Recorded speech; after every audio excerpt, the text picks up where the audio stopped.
Justin Prime, thank you again for joining me. Today's mini cast will be going into 2 minutes of solid gold from Carlos Mendoza III.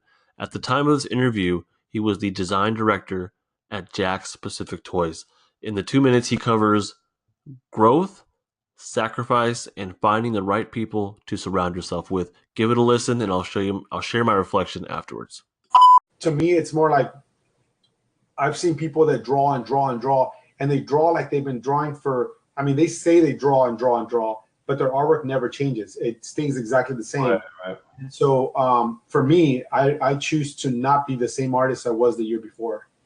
You know what I mean? So I think it's important for me, and this is just me personally talking, but it's important for me to not be the same person as last year, because when you see my work from when I started Instagram to now, it's almost like they're two different artists. Like another artist took over, and I love that because I go back and I look at my progress and I think to myself, I'm on the right track here, and to reach a goal of getting to where I can illustrate like a Blizzard Studio kind of artwork. Then to me, I can't be binge watching stuff. I can't be sitting there because someone else is gonna take that spot and do that battle card before I do. And I've seen people on Instagram that are so amazing, and I see them do Blizzard work, and I'm like, dude, you're awesome and you do great work. And they're like, I don't work there, but I just do battle cards. I do, and I'm like, you're still awesome. And then you look at their work and they're constantly putting in the time. They're refining work, and that's the kind of stuff that I appreciate, because I want to be that kind of artist that I can constantly be working and contributing to my passion, you know what I mean, and contributing to my environment, and so, and that includes friends, that includes your friends, who you hang out with. Big part of it, you know what I mean? So I think when you surround yourself with people that are have the same mentality, whether they're big shot, studio artists, or they're just regular artists who just love to draw. I love to be around all of them, because I think it's important to surround yourself with people who just want to create, people who have that joy when they put the pencil to paper, or when they have their digital stuff and they're going to town and they're just sharing, and you hear all these conversations going around, and you're just like, wow, a great community. I did not let you down, did I? The full interview is very, very much worth your time. So give it a listen. You can find it here on the podcast or on my YouTube channel. But let me reflect on what I think and kind of take my own inventory on these topics. So growth. If you follow me on Instagram or have listened to this podcast, you know that I am very, very focused on my growth right now. I think I got stagnant. I can tell when I'm stagnant because I get bored. I think some people call it artist block or being in a rut. I can feel that I'm bored with what I'm creating, and if I'm bored, then I need to move on and do something else. It probably means I need to be challenged. And I realized that I was getting bored with creating prints and not creating my own stuff. So drawing Spider-Man over and over again, or Deadpool or whatever, is fun here and there, but constantly doing fan art of other people's properties became boring for me, and that's when I realized that I needed to do sculpture stories. So what I've noticed recently is that I didn't have enough growth. So even though I was doing my own creator-owned stuff, it still wasn't enough, and I realized that I need to actually grow and challenge myself. The challenge was what I was missing. Making a comic book is obviously challenging, but I felt confident in being able to handle that.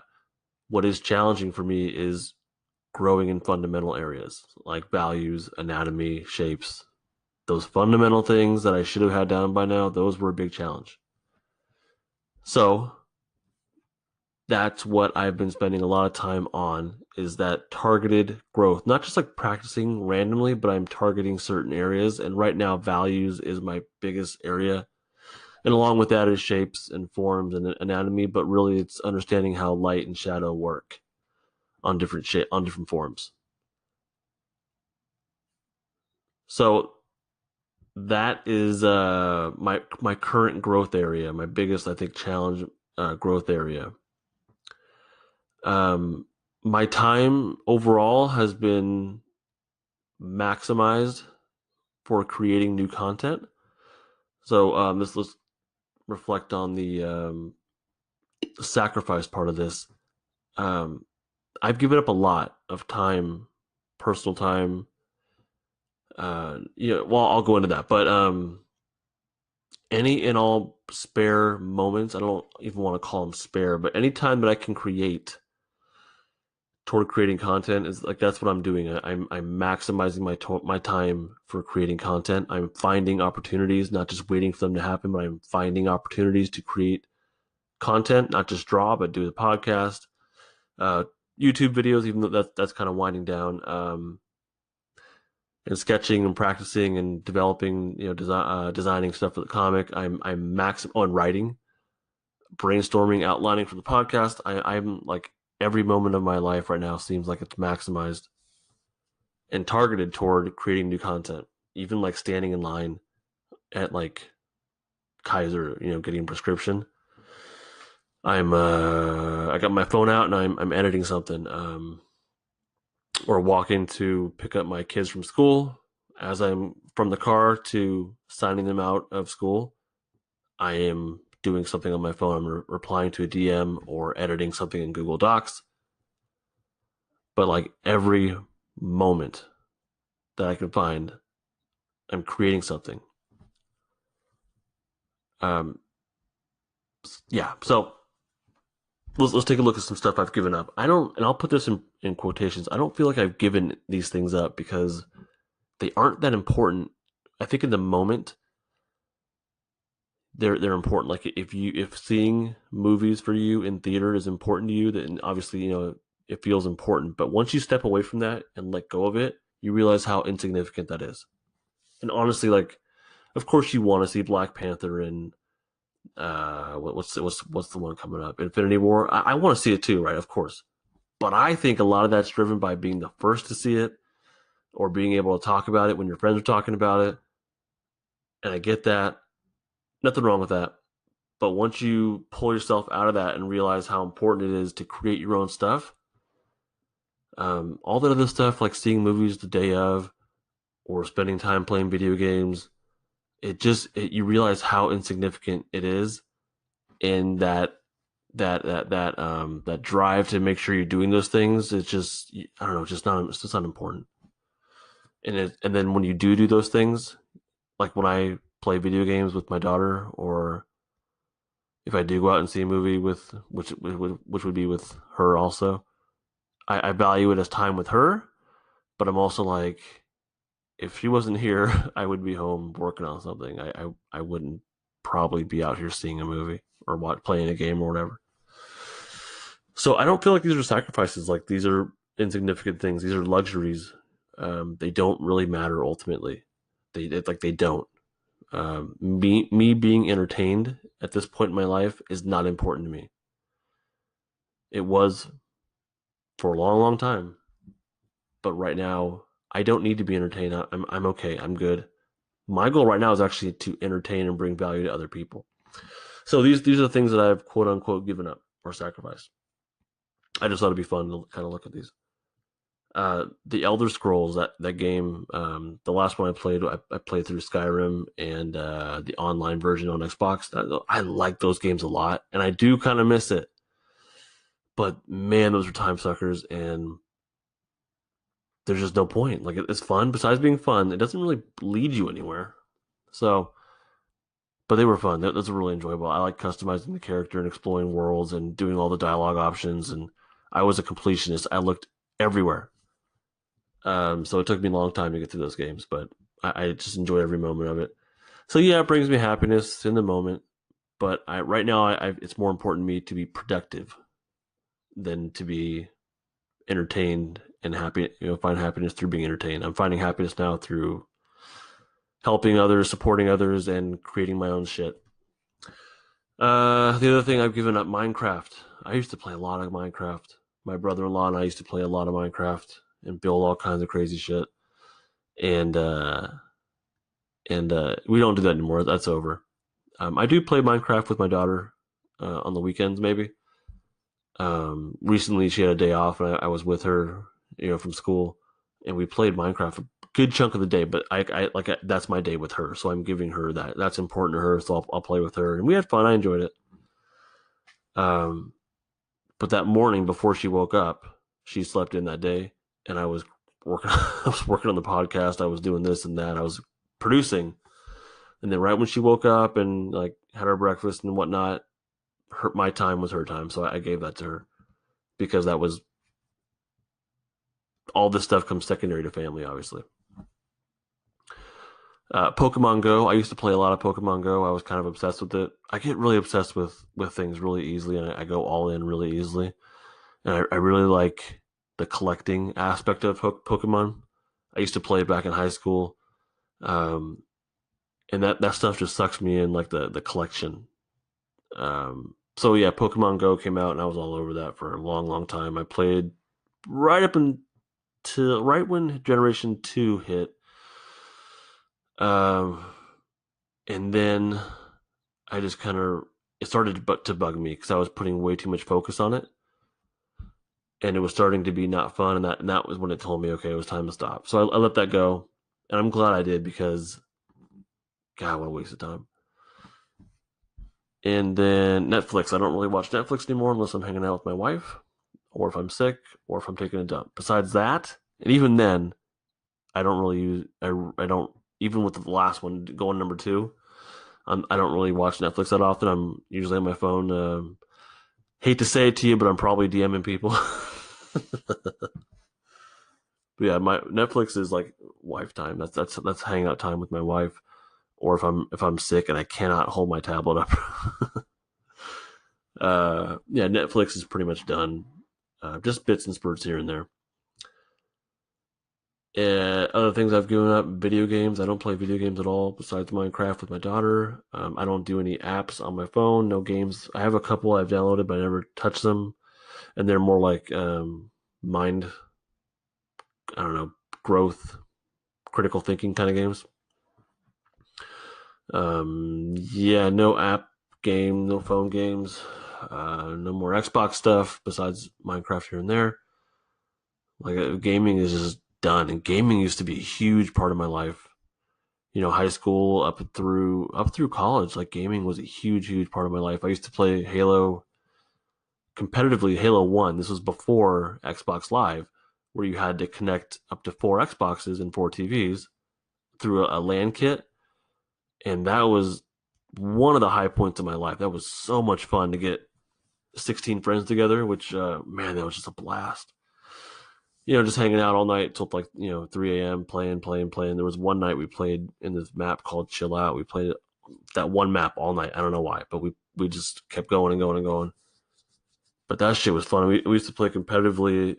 And so this is before Xbox Live, so you actually had to seek out other teams online and then connect with them in real life, and then report your wins and losses to this, like, what the hell was it? It wasn't like a message board. It was like, I don't know, something that kept track of that stuff. But that was a huge part of my life. That was like every weekend, um, almost nightly because I was in college and living on my own. So it might have been nightly. That would have been like, I mean, I used to work in a video store, and after we would close, we would play in the video store. Like gaming was a huge part of my life. Halo was a huge part of my life.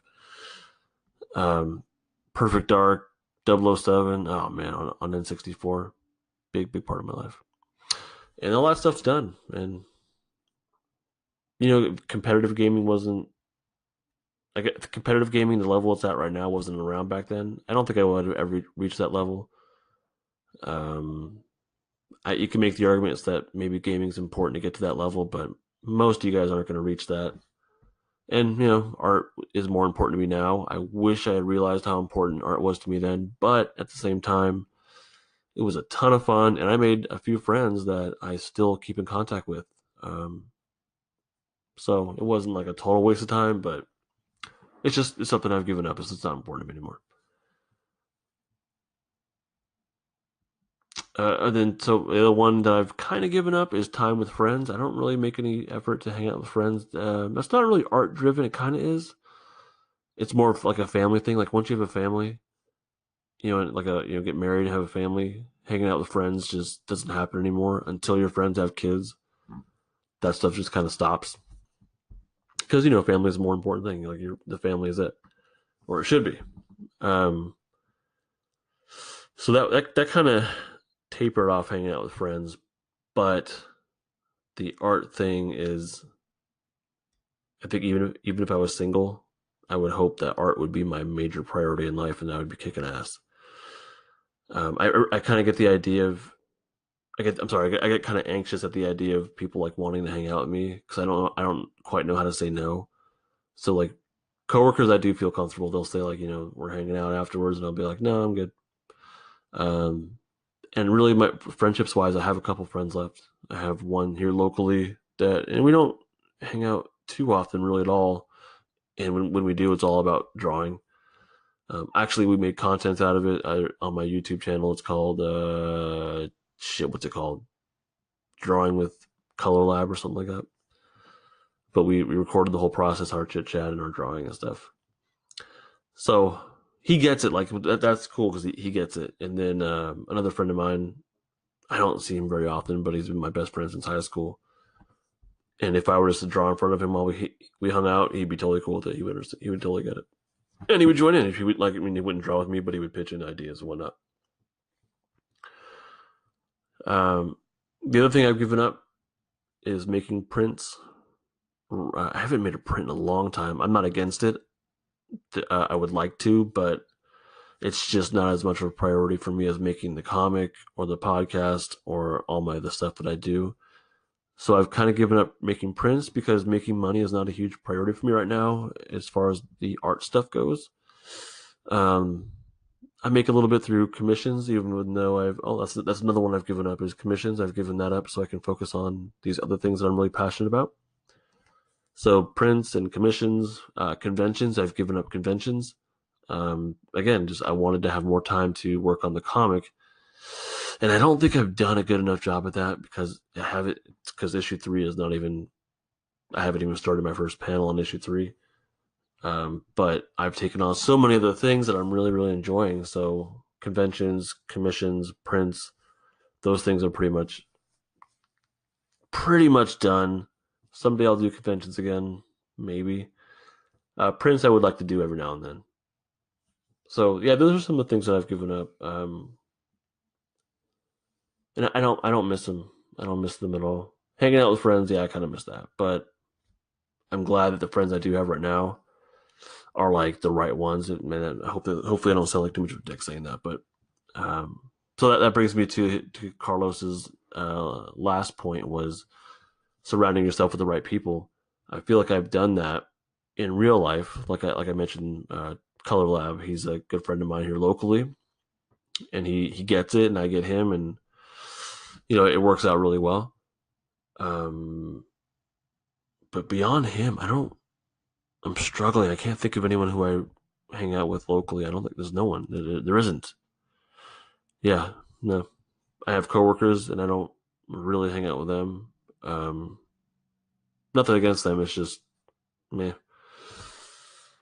Uh, yeah. But the other thing that I have developed is the J Primecast community, and these are people who are in the same boat as me, and I'm in the same boat as them. We're independent. We are amateurs. Some of us are beginners. But the point is that what connects all of us is that we're figuring it out, and we're taking it seriously. Um, if you want to be a part of the J Primecast community, just send me a DM and I'll invite you because it's invite only. It's really important to me that myself and the other people in the J Primecast community are surrounded by the right people. So that's why I'm super controlling and territorial about it. It's invite only. Like I have to know you're serious or that you want to grow and change. Um, so the people in that group are, I feel like even though it's online, I am surrounding myself with the right people, the right mindset. I spend a lot of time with a handful of people in direct message, and DMs, and it's the right people. It's the people that, like, again, are on the same page as me, and I'm on the same page as them. And I used to do. This is one thing I didn't give up; it just kind of fell apart.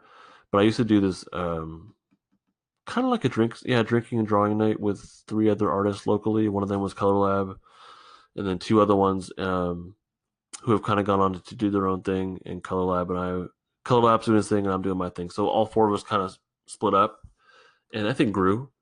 But that drinking and drawing night with just the four of us up in Color Labs, not attic, but like his second floor, like window room. I don't know, sunroom. That was a really really beneficial experience for me on many levels. I might do another mini cast on that as a pivotal moment. But that was the right people at the right time, and it was very supportive, very encouraging. We all got each other and challenged each other, I think, and that was great. That was perfect. Like I would not mind doing more of that. The problem is that I have to leave my family and go hang out with people. I don't have to, and then I go hang out with people, and there's some obstacles there with kids. I don't want to get into it right here, but so I do that every now and then with like Jeremy and I will hang out every now and then, not too often at all. Or he'll come here or whatever to my house. But that was a fantastic experience, and something I do miss because it was so beneficial. And the other thing was, as far as surrounding myself with the right people, there is a collective, a local collective of artists. A group of artists. They call no, I don't want to say the name, but it's a group of artists that meet up locally and do events and shows and whatnot. And I went to one of the meetings, early on when they were starting, and it didn't feel like a good fit for me. So I could have joined. I think I could have joined that group because I had someone that was kind of inviting me in, or I knew a couple people there that would have been cool with that. But it didn't feel like the right fit for me. It didn't feel like it was going the same direction I was going. So I passed on that group of people. I think they would have been very supportive, but I think ultimately the goals were not aligned. So I chose not to become a part of that group because I think it's important that we do surround ourselves with the right people, just like Carlos was saying. So that's my targeted practice. I love how he says that he doesn't want to be the same artist every day. You know what I mean? Like he wants to grow. He wants to be a different artist, and I think I've accomplished that, or am accomplishing that. Like I mean, I do feel like I'm growing. I feel like I'm changing in a positive direction. And the feedback I've been getting from people is that they see that too. So I think as far as what Carlos was saying in those 2 minutes, growth. I think I'm doing that. Sacrificing. I think I'm doing that. I know I'm doing that. And then the right people. I think I'm doing that as well. And that's a process that's unfolding. And it's very exciting to get the right people into this community, the J Primecast community. Yeah. So listen to the whole interview between me and Carlos is fantastic, or between Carlos and me.